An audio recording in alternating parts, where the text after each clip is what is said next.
అస్సలాముఅలైకుం రహ్మతుల్లాహి వబరకాతుహు. అల్లాహ్ యొక్క శాంతి, కరుణ మరియు ఆశీర్వాదాలు మనందరిపై వర్షించుగాక. నేను మీ సిస్టర్ జరీన్.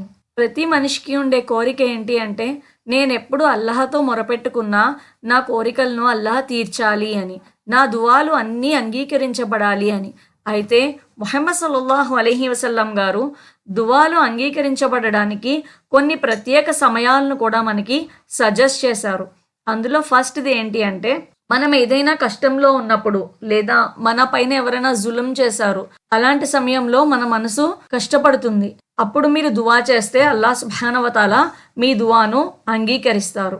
సెకండ్ది, అజాన్ మరియు ఇకామా మధ్య సమయంలో మీ దగ్గర ఉన్న మస్జిద్ నుండి అజాన్ వినిపించిందో అప్పటి నుండి మీ మస్జిద్లో ఇకామా అయ్యేంత వరకు మధ్యలో ఎంత సమయం అయితే ఉందో ఆ సమయంలో ఏ దువా చేసినా సరే అల్లాహ్ సుబ్హానహు వ తఆలా అంగీకరిస్తారు. థర్డ్ వన్, నమాజ్ కోసం పిలుస్తున్నప్పుడు అప్పుడు కూడా మనం చేసిన దువాలు అంగీకరించబడతాయి.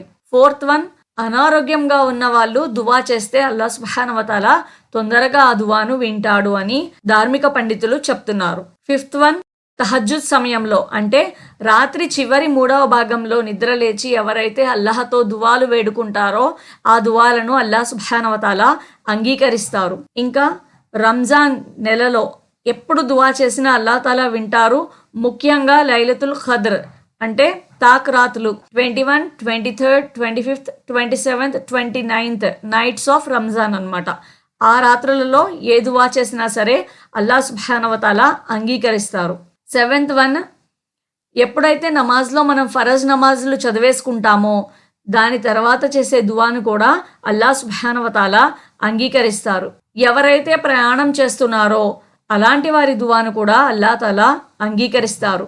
ఉపవాసం ఉండి ఉపవాసం విరమించేటప్పుడు కూడా చేసే దువాను అల్లాహ్ అంగీకరిస్తాడు. నఫిల్ నమాజ్ ఏదైనా చదువుకుని ఏదైనా అవసరం ఉండి అల్లాహతో దువా వేడుకోవాలి అని అనుకున్న వాళ్ళు సజ్దాలో అల్లాహ్ తఆలాతో ఎప్పుడైతే వాళ్ళ అవసరాలను అల్లాహకు చెప్పుకుంటారో ఆ సమయంలోని దువా కూడా అంగీకరించబడుతుంది. శుక్రవారం రోజు అసర్ నమాజ్ తర్వాత నుండి మగ్రిబ్ నమాజ్ అజాన్ అయ్యే వరకు ఉన్న సమయంలో కూడా ఎవరైతే దువాలు చేస్తారో వారి దువాలు అంగీకరించబడతాయి. అరఫా రోజును కూడా దువాలను అల్లాహ్ అంగీకరిస్తాడు.